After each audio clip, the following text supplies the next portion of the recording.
అంటాడు. మరి జీవ వైవిధ్యం అంటే జీవుల మధ్య ఉన్నటువంటి వైవిధ్యమే జీవ వైవిధ్యం అన్నారు. సోదరా, ఒక జీవరాశి మీద ఒక జీవరాశి ఆధారపడి బ్రతకడాన్నే జీవ వైవిధ్యం అంటారు.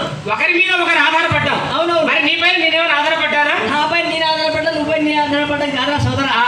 ఈ జీవ వైవిధ్యంలో చెట్లను ఏం తింటాయి? అడవుల్లో చిన్న చిన్న జంతువులు తింటాయి. చెట్లనే తింటాయా? అవును అబ్బా. అంతేకాదు జంతువులు చాలా కొత్త విషయాలు చెప్తున్నావు. తింటాయి. అబ్బా. ఈ విధంగా జీవ వైవిధ్యంలో పెను మార్పులు, అనేక రకాల మార్పులు వచ్చి జీవ వైవిధ్యంలో అనేక రకాల సమస్యలకు గురవుతుంది.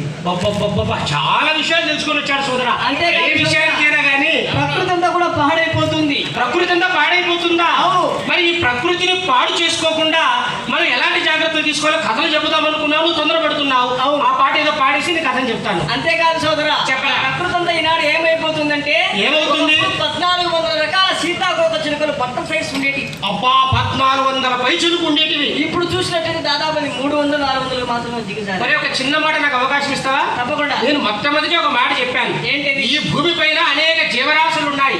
84 లక్షల జీవరాశులు అని పెద్దవాళ్ళు చెప్పేవాడు. అందులో పశువులు ఉన్నాయి, పక్షులు ఉన్నాయి, కీటకాలు ఉన్నాయి, క్రిములు ఉన్నాయి, బ్యాక్టీరియా, అనేక రకాల జీవుల సమ్మిళితమే ఈ భూమి పైన ఉంది. మొట్టమొదటి ఏర్పడినటువంటి ఈ భూమి అన్నిటికీ ఆధారం అయింది. ఆ తర్వాత వృక్షాలు వచ్చాయి, జీవులు వచ్చాయి, జీవరాశులు వచ్చాయి, జీవులన్నీ వస్తున్నాయి. మరి వీటిలో ఏదొక్క ఇబ్బంది జరిగినా మానవ మనుగడకు ప్రమాదం అంటున్నావేంటి? ప్రమాదం. మరి అదే నేను చీమ మీద ఆధారపడినా, లేకపోతే నాకేమైనా పులితో అవసరం ఉందా? ఆల్రెడీ ఇక్కడ వస్తుంటే కొన్ని బోర్డులు పెట్టారు. అవునవును. ఇక్కడ చిరుతపులు ఉంది, 6 నుండి మరి 6 వరకు మీరు తిరగడం అంత పద్ధతి కాదు అని పెట్టారు. ఆల్రెడీ మరి బుర్రకథ టైగర్ లో వచ్చాం కదా. ఈ బుర్రకథ టైగర్ల ముందు అసలు టైగర్ ఏం చేస్తుంది నేను అనుకుంటున్నాను.